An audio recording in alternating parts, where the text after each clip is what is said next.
Hello anh em nhá, này đi gọi là chuyến đi du lịch rồi nhỉ. Đó, như chuyến cắm trại luôn.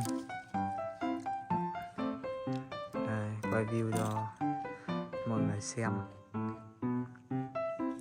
Cũng khá là chill ấy. Giờ anh em tôi tắt máy, anh em tôi mukbang. Ở đây anh em. Vừa bảo dừng thêm nước động không? Quá mất dậy. View đẹp như này mà. Wow. Đố mọi người biết là đây là ở đâu nhá.